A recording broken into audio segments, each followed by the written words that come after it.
श्री शिवाय नमस्तु भयम। दोस्तों, जैसा कि आप सभी लोग जानते हैं कि 20 मार्च 2026 यानी शुक्रवार को पड़ रही है चैत्र महीने की नवरात्रि द्वितीया तिथि। और दोस्तों, ये वह तिथि है जो चैत्र मास में पड़ने वाली सबसे बड़ी तिथि है, क्योंकि ये शुक्रवार के दिन पड़ रही है और इसका बहुत ही बड़ा और विशेष महत्व होता है।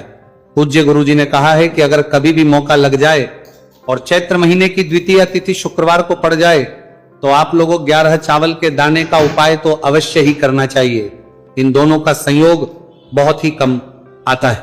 इसी के साथ में गुरु जी ने अपने शिवपुराण कथा में बताया है कि इस दिन आपको 11 चावल दाने का उपाय तो आपको अवश्य ही करना चाहिए, क्योंकि ऐसा दिन पूरे साल में सिर्फ एक ही बार आता है। और दोस्तों, आप सभी लोग जानते हो कि शुक्रवार द्वितीया तिथि का अगर सबसे बड़ा कोई उपाय है तो वह 11 चावल के दाने वाला उपाय है। तो दोस्तों, इस शुक्रवार द्वितीया तिथि के दिन आप लोगों को इस 11 चावल दाने वाले उपाय को जरूर करना है। बहुत सारे लोग होंगे जिन लोगों ने इस उपाय को ना किया हो, मतलब पूरा साल निकल गया, उन्होंने किसी भी दिन इस 11 चावल के दाने वाले उपाय को ना किया हो। पर दोस्तों, आपके पास एक आखिरी मौका बचा हुआ है, जो कि 20 मार्च शुक्रवार द्वितीया तिथि के दिन है। तो इस दिन आप लोगों को इस वाले उपाय को जरूर कर लेना है। भले ही आप पूरे महीने भर इस उपाय को ना किया हो, पर अगर आपने इस चैत्र महीने की द्वितीया तिथि के दिन अगर इस वाले उपाय को कर लिया तो आपको इस उपाय को करने का वह फल मिलेगा जिसकी आपने कभी कल्पना भी नहीं करी होगी। इसीलिए आप लोग इस वाले उपाय को एक बार जरूर कर लेना है, ताकि आप लोगों के हाथ से यह मौका न जा सके और आपको इस उपाय को करने का फल मिल सके। दोस्तों, यह उपाय पंडित जी ने अपनी अभी की ही श्री शिव महापुराण की कथा में बताया है जी। इस उपाय को आज हम आपको बहुत अच्छे से समझाने वाले हैं। इस वीडियो को देखने बाद इस उपाय को समझने के लिए आपको कोई और वीडियो को देखने की जरूरत नहीं पड़ेगी। तो चलिए दोस्तों, उपाय को शुरू करते हैं। देखिए, ये इस चैत्र महीने के शुक्रवार द्वितीया तिथि के दिन ये इतना खास होता है, इतना महत्वपूर्ण होता है देखा गया है। कभी कभी बड़े बड़े पूजा पाठ अनुष्ठान से जो मनोकामना पूर्ण नहीं होते, वो चैत्र महीने के शुक्रवार द्वितीया तिथि के दिन एक छोटे से उपाय करने से ही आपकी मनोकामना पूर्ण हो जाती है। और बहुत सारे लोग इस उपाय को किया भी है और उनको इस उपाय को करने का फल भी जरूर मिला है। अगर आप लोग भी इस उपाय को करना चाहते हैं तो आप इस उपाय को पहले अच्छे से समझ लेना, सुन लेना, उसके बाद करना। आपको इस उपाय का फल जरूर मिलेगा। और इस उपाय को कर लेने से आपके घर में चाहे किसी भी प्रकार की दुख और समस्या क्यों ना चल रही हो, आपको उसका कारण भी नहीं पता है कि भाई ये समस्या किसका कारण से चल रही है। उसका भी कुछ कारण हो सकता है, जैसे पितृदोष हो सकता है या किसी भी तरह का मंगल दोष भी हो सकता है। तो इस दिन आप लोगों को ये वाला उपाय कर लेना है। यह एक ऐसा उपाय है जिस उपाय को अगर किसी विशेष दिन पर किया जाए तो भाई उस विशेष दिन का जो है वह तो हमें मिलता ही मिलता है, पर हमने उस दिन पर इस उपाय को किया है तो हमें उससे भी बड़ा फल मिलता है और फल बहुत जल्दी मिलता है, क्योंकि आप इस उपाय को बहुत ही बड़े और विशेष पर कर रहे हो। तो चलिए अब उपाय के बारे में बात करते हैं, लेकिन उससे पहले आप लोगों को यह जानना आवश्यक है कि आखिर ये उपाय किस समय करना है, किसको करना है और कैसे करना है। तो चलिए हम आगे आपको वीडियो में एक एक करके बता देते हैं। लेकिन उससे पहले अगर आप लोग हमारे चैनल पर पहली बार आए हैं या फिर मेरी आवाज आज पहली बार सुन रहे हैं तो हमारे चैनल वास्तविक जानकारी को सब्सक्राइब जरूर कर लेना और इस वीडियो को करके कमेंट बॉक्स में श्री शिवाय नमस्तु भयम ओम नमः शिवाय जरूर टाइप कर देना। तो दोस्तों, इस 11 चावल के दाने वाले उपाय को हमें इस शुक्रवार द्वितीया तिथि के दिन कैसे करना है, किसको करना है, किस समय करना है और कहां पर करना है, ये सारे सवालों के जवाब आपको इस वीडियो में मिल जाएंगे। और जो ये वीडियो देखेगा भाई, उसको 11 चावल के दाने वाला उपाय जरूर करना चाहिए, क्योंकि इस दिन एक चावल के दाने का बहुत ही बड़ा और विशेष महत्व होता है। और जब बात आ जाए 11 चावल के दाने की तो यह सोने पर सुहागा वाली बात हो जाती है और यह एक बहुत ही बड़ा उपाय हो जाता है इस शुक्रवार द्वितीया तिथि का। तो अब दोस्तों, इस 11 चावल के दाने वाले उपाय को आखिर करना किसको है, सबसे पहले हम लोग वो बात जान लेते हैं। तो देखो, घर की जो बड़ी माताएं बहनें होती हैं, उन माताओं बहनों में से कोई भी एक बड़ी माता बहन इस वाले उपाय कर सकती है। और दोस्तों, अगर आप चाहे तो अपने घर में से सभी सदस्यों को भी इस उपाय को करवा सकते हैं। अगर किसी व्यक्ति की खुद की कोई मनोकामना है, खुद की कोई दुख और परेशानी है जो कि वो अपने लिए ही करना चाहता है, इस वाले उपाय को तो वो खुद अपने लिए भी कर सकता है, बाकी अगर कोई घर में से ऐसा है जो कि अपने पूरे घर परिवार की सुख और शांति के लिए ये वाला उपाय करना चाहता है तो भाई वो भी कर सकता है, उसमें भी कोई दिक्कत वाली नहीं है।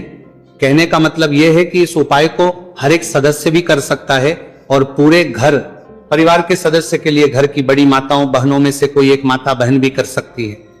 माताएं बहनें अगर घर में उपस्थित ना हो या वह यह वाला उपाय ना कर पा रही हो तो फिर घर का कोई बड़ा सदस्य भी इस 11 चावल के दाने वाले उपाय को कर सकता है, चाहे फिर वह पुरुष ही क्यों ना हो, उसमें कोई भी दिक्कत वाली बात नहीं है।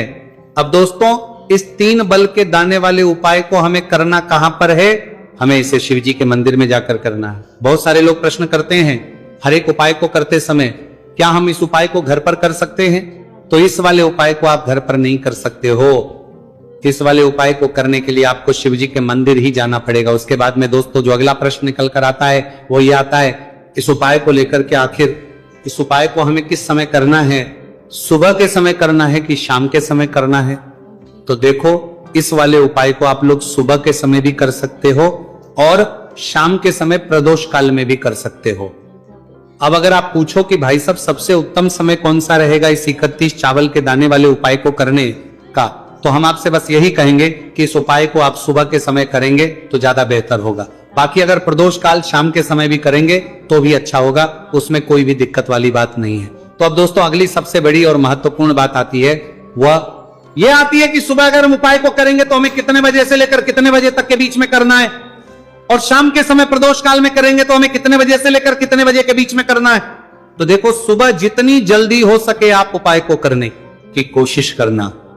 बाकी अगर किसी कारणवश लेट भी हो जाओ थी, देर भी हो जाए तो 10 या 11 बजे तक भी आप उपाय कर लेना, पर 12 बजे से ज्यादा देरी ना हो, ठीक है, इस बात का ध्यान रखना। उसके बाद में दोस्तों अगर शाम के समय प्रदोष काल की बात करें, प्रदोष काल का जो समय है होता है वह शाम के 6 बजे से शुरू हो जाता है। मतलब शाम के 6 बजे से लेकर 7 बजे के बीच का जो समय होता है यह समय प्रदोष काल का समय होता है। पर अभी जो मौसम चल रहा है इस मौसम में जो है शाम बहुत देरी से होती है, तो आप इस उपाय को 7 या 8 बजे के बीच में भी कर सकते हो। मतलब शाम के 6 बजे से 8 बजे के बीच में आप कभी भी इस वाले उपाय को कर सकते हो, उसमें कोई भी दिक्कत वाली बात नहीं है। अब दोस्तों यहाँ पर इस उपाय को लेकर एक और सबसे बड़ी बात ये निकल कर आती है कि इस 11 चावल के दानों को हमें लेना कहां से होता है और हमें इस उपाय को करने के साथ में क्या और कुछ भी सामग्री ऐसी होती है जो शिव जी के मंदिर लेकर जानी पड़ रही थी। तो देखो यहां पर हम आपको बता दें, सबसे पहले आप लोग ये जान लो कि ये जो 3 चावल के दाने वाला उपाय है, सिर्फ और सिर्फ आप उपाय की सामग्री लेकर कभी भी शिव जी के मंदिर मत जाना, क्योंकि हमें भगवान के सामने यह नहीं दर्शा है कि अगर हम भगवान शिव जी के मंदिर आए हैं तो अपने फायदे के लिए आए हैं। तो इसीलिए जो भी पूजन सामग्री है, उपाय सामग्री है, 11 चावल के दाने, इसके साथ में आपको पूजन सामग्री भी जरूर लेकर जाना है। देखो अगर सुबह के समय उपाय कर रहे हो तो सीधी सी बात है 1 लोटा जल तो आप लेकर जाओगे ही जाओगे। वही 1 लोटा जल अगर मिट्टी का जल हो तो बहुत अच्छा रहेगा। मिट्टी का जल कैसे बना आता है इसके लिए हमने पहले से बहुत सारी वीडियोस बना दी है आपके पास। इस दिन एक आखिरी मौका रहेगा मिट्टी का जल शिवजी पर चढ़ने का और उपाय को करने का, बहुत बड़ा आपको इस दिन फल मिलेगा। तो इसीलिए इस दिन हो सके तो भाई मिट्टी का जल चढ़ाना, तो अपने साथ में कम से कम 1 लोटा जल तो आपको लेकर जाना ही जाना है। अगर मिट्टी का जल नहीं है तो घर का जल भी आप इस्तेमाल कर सकते हो। इसके अलावा जो भी पूजन सामग्री है, देखो 11 के दाने ये अलग आपके रहेंगे और जो आपकी पूजन सामग्री रहेगी वो अलग रहेगी। पूजन सामग्री में आप जो भी चीज लेकर जाना चाहे वो लेकर जा सकते हैं। एक बेलपत्र भी लेकर जा सकते हैं, उसमें कोई भी दिक्कत वाली बात नहीं है। वहीं अगर हम बात करें शाम के समय की, तो शाम के समय शिवजी पर जल नहीं चढ़ता है, इसीलिए शाम के समय आप लोग एक दीपक तैयार कर लें जो कि गोल तीखा आटे का, शुद्ध देसी गाय का घी का होगा, है ना।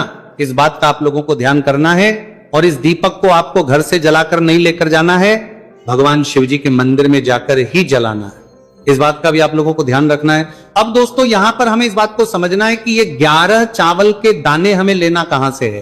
क्या हमें दुकान से लेकर आना है या हमें अपने घर से लेना है या कहां से लेकर आना है और कौन से चावल लेना है, क्योंकि चावल भी बहुत प्रकार के होते हैं। तो देखो, इन सभी सवालों के जवाब आप लोग एक बात में सुन लो कि भाई जो उपाय है, इस उपाय में आपको ये नहीं देखना है कि भाई कौन से चावल है कौन से चावल नहीं है। बस जो भी चावल ले रहे हो वो चावल का दाना सबूत होना चाहिए, मतलब साबुत होना चाहिए, टूटा हुआ नहीं होना चाहिए, कटा पीटा नहीं होना चाहिए। ये बात आपको ध्यान रखना है। बाकी आपका चावल बासमती हो या सादा चावल हो या कोई सा भी चावल हो, उसमें कोई भी दिक्कत वाली बात नहीं है। तो सीधी सी बात है कि आपके घर के रसोई घर में जहां पर आप बनाते हो, वहां पर जो भी चावल आपके उपस्थित हो, उन चावलों में से अपनी एक कटोरी भर लेना या एक मुट्ठी चावल अलग से निकाल कर रख लेना, क्योंकि हम 11 चावल ही यहां पर इस उपाय में लेने वाले हैं। तो हमें ये चावल के दाने गिनकर निकालने पड़ेंगे। इस बात का आप लोगों को ध्यान रखना है। तो अपने उस चावल की कटोरी में से या चावल में से 11 ऐसे चावल के दाने आप लोग निकाल लो जो कि टूटे हुए ना हो, कटे पीटे ना हो, कोई दाग ना लगा हुआ हो, है ना। अच्छे साबुत चावल के दाने 31 दाने आप लोग निकाल कर रख लो और इन्हें किसी भी एक कागज की पड़िया में या किसी एक छोटी सी कटोरी में आप लोग रख लो, ताकि यह सुरक्षित रहे, आपके एक भी चावल का दाना इधर उधर ना हो और आपका उपाय भी पूरा अच्छे से हो जाए। तो भाई जैसे ही आपका उपाय की जो सामग्री है, 11 चावल के दाने ये तैयार हो जाते हैं, उसके बाद में आपको जो भी अपनी पूजन सामग्री है, सुबह समय कर रहे हो तो एक लोटा जल और एक बेलपत्र या पूजन सामग्री जो लेकर जाना चाहो उसकी भी तैयारी कर लेना। और शाम के समय जा रहे हो तो भाई अपना जो दीपक है उसे तैयार कर लेना, ठीक है। और उपाय को करते समय शुद्धता का विशेष रूप से ध्यान रखना, ठीक है। सुबह सुबह स्नान करने के बाद ही उपाय को करने की आप लोग तैयारी करना। उसके बाद अगर शाम के समय की बात करें तो शाम के समय आपको स्नान करने की जरूरत नहीं है, पर शुद्धता ध्यान रखना है। आपको स्नान तो नहीं करेंगे, आप हाथ मुंह धोकर भी इस वाले उपाय को शाम के समय प्रदोष काल में कर सकते हैं, इसमें कोई दिक्कत वाली बात नहीं है। तो आप अपने उपाय की पूरी सामग्री तैयार करके आपके पास ही में जो आपका शिव मंदिर हो वहां पर पहुंच जाइए। सबसे पहले शिव मंदिर में जाकर आप लोगों को उपाय नहीं करना है, पहले भगवान के दर्शन करना है, भगवान से आशीर्वाद प्राप्त करना है, फिर शिव जी की शिवलिंग के पास में आना है। शिवलिंग के पास में आने के बाद जो पूजन सामग्री लेकर आए हुए हैं, जैसे कि सुबह गए हुए होंगे तो एक लोटा जल और जो भी पूजन सामग्री लेकर आए हैं आप उनसे भगवान शिव जी की पूजन कीजिए। सबसे पहले तो एक लोटा जल ही चढ़ेगा, फिर आपको एक बेलपत्र श्री शिवाय नमस्तु भयम का जाप करते हुए शिवलिंग पर चढ़ा देना है। उसके बाद में आपकी पूजन सामग्री चढ़ेगी।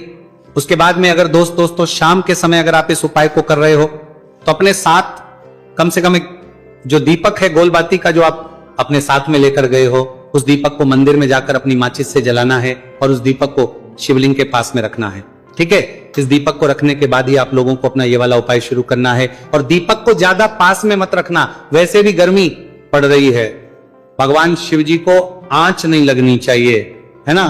तो भाई जैसे ही आपकी पूजा अर्चना हो जाती है, आप भगवान शिव जी को प्रसन्न कर लेते हैं। उसके बाद शिवलिंग के पास ही में आप कहीं पर बैठ जाइए, सामने या आसपास जिस जगह पर आपको बैठना हो वहां पर बैठ जाइए और अपने वह 11 चावल के दाने अपने सामने निकाल कर रख लीजिए, क्योंकि अब यहां पर उपाय को यहां पर करने की आपको तैयारी करना है। और इस तरीके से जब आप उपाय करेंगे, पूजन सामग्री करने के बाद, पूजन अर्चना करने के बाद, तो आपको उपाय का फल बहुत जल्दी और बहुत होकर मिलेगा। तो अपने चावल के अपने सामने निकाल कर रख लेना। और ये जो उपाय है ये आपकी सीधे हाथ की हथेली से होगा, इसलिए इस बात का भी विशेष रूप से ध्यान रखना है।